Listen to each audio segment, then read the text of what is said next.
Theories are a massive part of practically any fandom. Films, comics, books, anime, pretty much anything that involves some sort of fictional lore, fans will have theories. Some of those fans go so far as to make YouTube channels dedicated to discussing said ideas. Love them or hate them, I personally believe that theories are one of the most exciting parts of the fandom culture. Yes, sometimes they cause strife because maybe some take them far too seriously, others did not think them through, or because people forget how to speak to each other like decent, kind human beings. Or a mix of these. Done right, however, they invite and promote growing communities, deep discussions, and sometimes even inspire that fandom's creators. One could argue that Hyrule Historia's introduction of the Zelda timeline is kind of an example of that. Even though Hyrule Encyclopedia retconned it, but you get the idea. And you know, Suzanne Collins' book, The Ballad of Songbirds and Snakes, was only released a couple of months ago, and in that short span of time, theories have spread like wildfire in the Hunger Games community via YouTube videos such as my own, discussion groups, comments, you name it. And now it's raining. Summer's in Florida. Y'all, some of what I have read is absolutely ridiculous.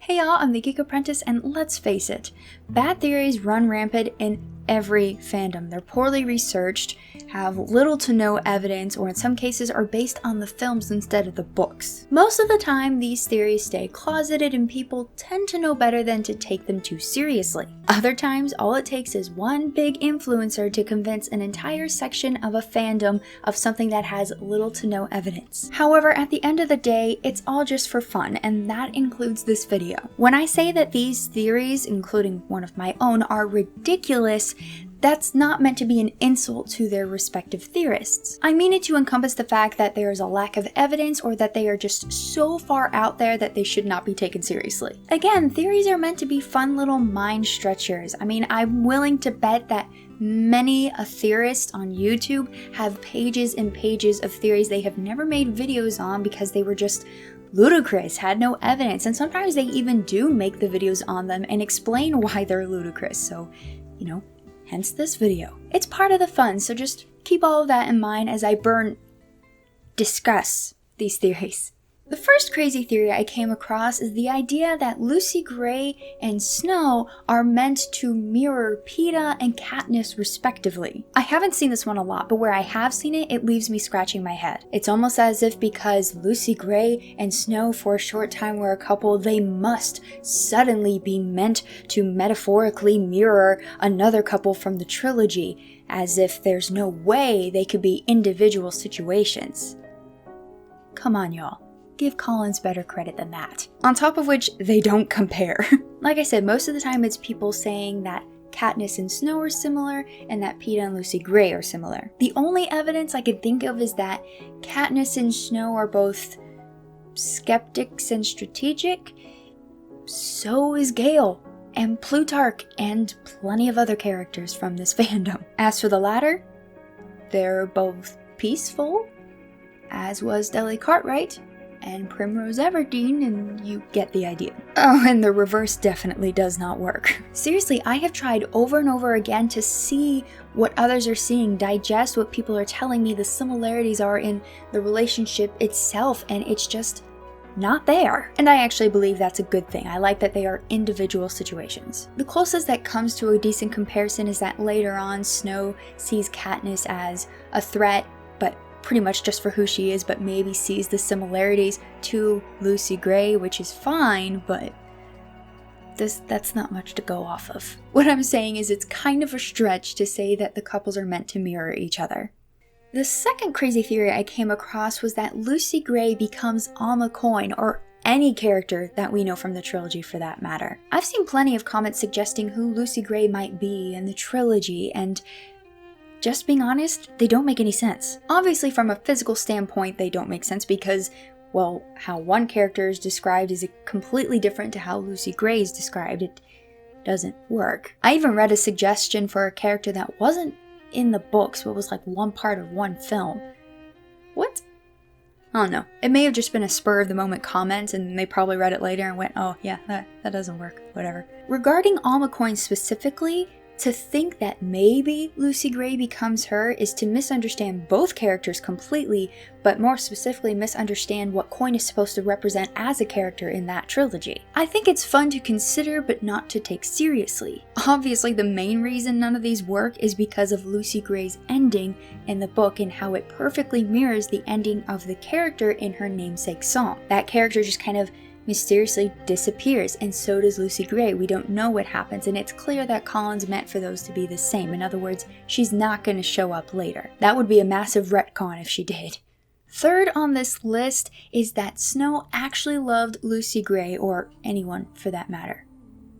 Okay, obviously there's some sarcasm in this, and it's not really a theory, but hear me out. This topic actually calls for far more deeper discussion than any random YouTube video can provide, let alone its comment section, but I will say this. I think it's fair to say that perhaps many of those who try to empathize with Snow and point out these sections where he's apparently so genuinely loving have never met someone in real life like Coriolanus, which is good. I hope you never do. Or maybe they have and they just don't see it. Odds are all of us have come across with someone that has a mind that works like Coriolanus, but we don't spend enough time with them to know.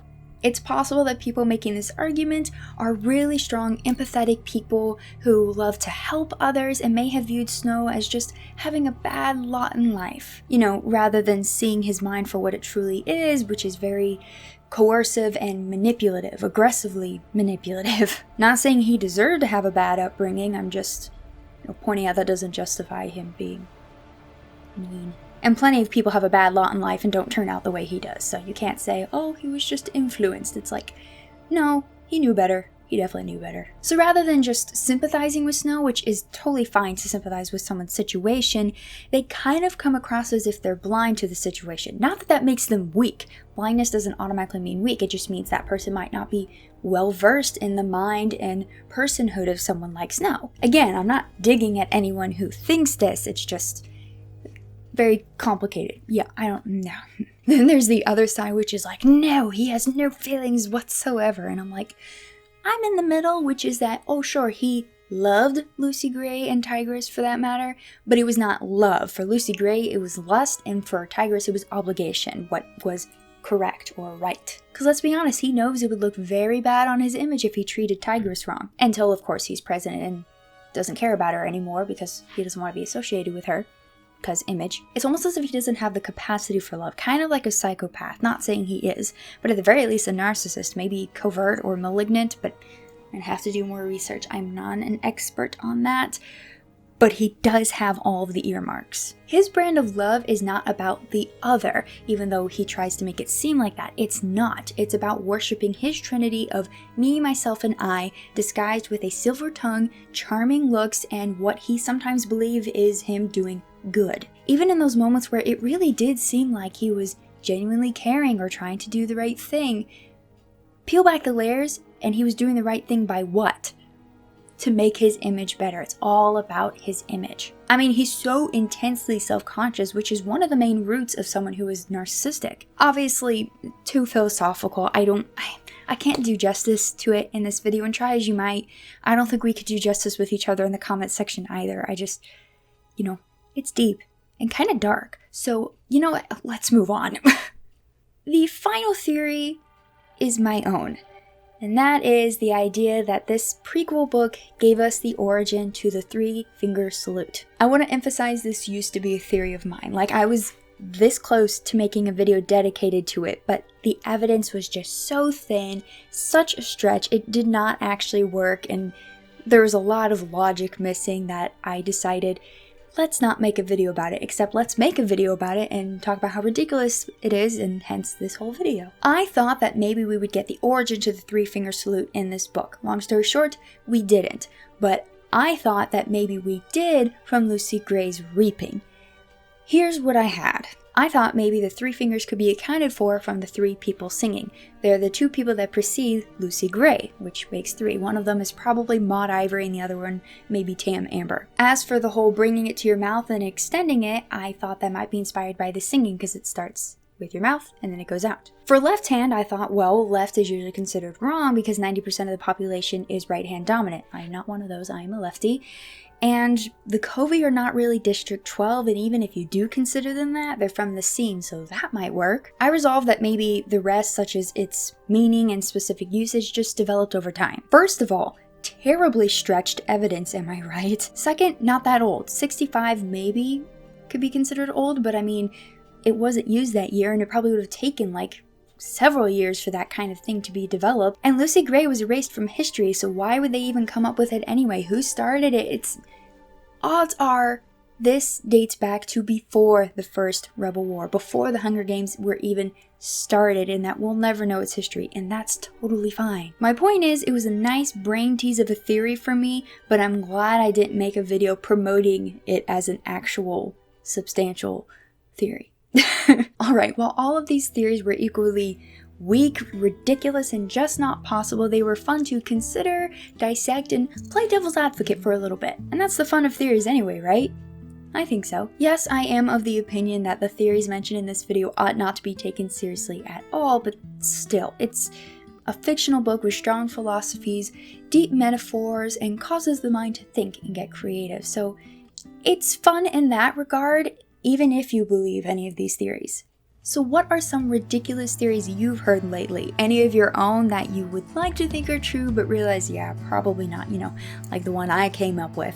Whatever it is, let me know in the comment section below. And if you enjoyed this video, as always, I'd love it if you considered subscribing to the channel and checking out my other content like my live streams. We just finished The Wind Waker and are moving on to, I believe, Banjo-Kazooie, so stay tuned for that. But anyway, that is all for today. Thank you for watching.